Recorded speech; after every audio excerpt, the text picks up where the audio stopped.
Hey everyone, what's up? Welcome back to the channel. My name is Francis, and today it was kind of one of those a bit unexpected days. It started out by being very cloudy and cold and things like that. I was getting all in the mood. Like, I had a full video planned about, books to read while you're cozy at home. I searched around trying to make kind of a compilation of the best books for Halloween, because we all know we love this season because of the feeling it gives us, especially book lovers. It just gives you the feeling that you just want to stay at home with a hot beverage, with a book on your hand, smelling that paper scent, with a blanket around you, and you just want to stay in. Oh my god, I have to go to work. This is what I keep remembering today. Damn it, I have to go to work. But I still have a bit of time, and since the day changed a lot because now it's sunny and hot, I kind of had another idea while I was trying to look for the books to make the other video, which is still coming. But I had another idea for a tag. I actually had kind of a notion that this tag might already have been done kind of in another tag that is the unpopular opinion tag or something like that. But I did check that some videos from the unpopular book tag, and it's actually a completely different concept. So I thought, yo, I just created a tag, why not go for another one? What I thought was, everyone is always saying don't judge the book by its cover, right? So I thought, why not do a tag around that? It's the I judge the book by its cover tag, and basically what you have to do is name and present books that you judge by its cover. What does this mean? Do you know about those books when you're at the store or you go around the internet and you see this really beautiful cover? It's like all the angels come down to earth and they're like, oh my god, this is the book that I'm gonna buy. And you actually go ahead and you pick it, and it's even prettier at close range. You pick it up, you look at the cover, and you're like, oh my god, this is amazing. And you look at the synopsis and you think, wow, it actually seems pretty good. Oh my god, this might be it. And then you get home and you read the book and it's absolute crap. We all have had that experience, I think.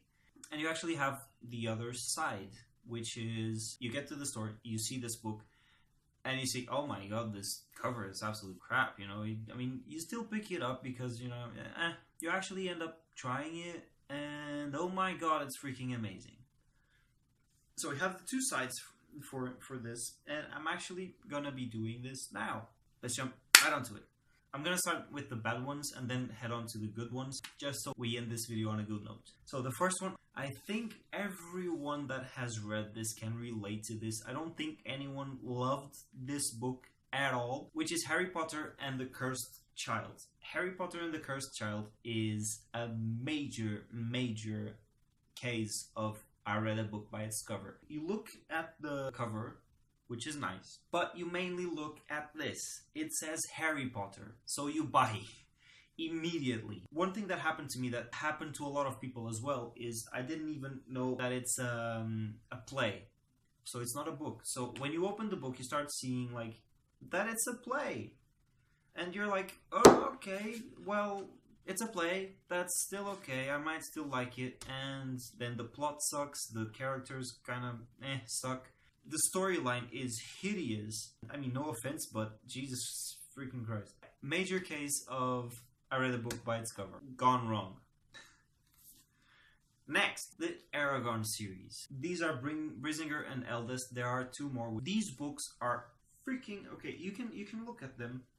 They are freaking humongous. You start by thinking there must have been a reason for them to be published, right? Boy, where do I start? The main problem, and the problem that I'm gonna mention here, is that they could be cut to less than half, and it would do them a favor. Seriously, it's so much useless shit in here. My god, what happened with me on these was I had just finished reading the Harry Potter series, and I was like so hyped for that kind of thing, Harry Potter, Lord of the Rings, just the fantasy. What ended up happening was I picked up Aragon. It took me ages to finish it because it just got me tired. And then when I finally finished it and I moved on to Brisinger, only to find out that it's more of the same, I just dropped it at like 100 pages and I never read another Christopher Paolini book again. These guys are humongous for no reason, and that's a major case for I read a book by its cover, because you look at the covers and you're like amazed, you're like, oh my god, it's so big and it's actually kind of pretty. So I want it, and then it sucks. There are some parts where the action is actually alright and you're actually excited, but they take like 20 pages, and for the next 200 pages you're left there forcing yourself to read, hoping for the next good part. Major case of gone bad, I read a book by its cover kind of thing. So bad. Next, Joan Harris's The Marks of the Runes and the Light of the Runes, something like that. I read them in Portuguese. Oh my god. They're big, they're not as big, but they are big. And seriously, honestly, I looked at the cover and I was like, okay, the cover is pretty. I would take the girl out and it would be amazing. Because the girl just gives it a look like it's completely fake. Not so much as in this one, but in this one, Jesus Christ. I picked them up at a supermarket. I looked at them and I thought, this looks like it's fantasy. I usually like fantasy. It has to do with Nordic runes, Nordic gods and blah blah blah. So yeah, I might like it. I look at the backs and I'm like, yeah, sure, you know, why not? And I buy both of them. They both together cost me 30 something euros. And then you start reading, and I'm gonna be very honest with you guys. What happened was, I read through the first one and I was tired as hell. The characters are, oh god, it's like they're made out of plastic. I moved on to this one, and again, same experience as with Aragon. More of the same. So basically I did read this one, but I just shut off for the whole book. There was nothing I would like about it. I'm sorry, probably some people out there like it, and no harm intended, it's my opinion, but to me, so boring. That finishes the bad parts. The first one in the good part is Haunted Grounds. I read it in Portuguese. This one was actually great. I looked at the cover and I was like, damn it, I love it. It's so dark, it's so ominous.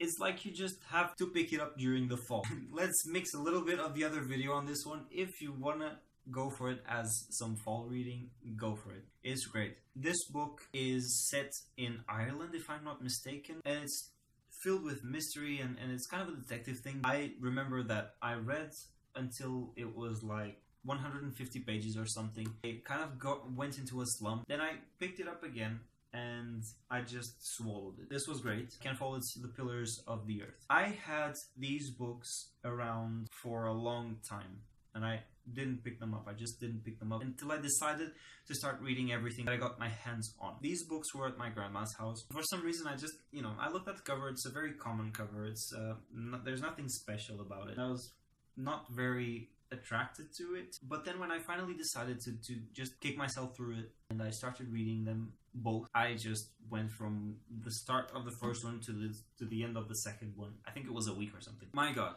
was I blown away. These were a classic case of I judged the book by its cover in a bad way. I looked at the covers and I was like thrown off. I didn't really care about it. God, did I love them. Seriously.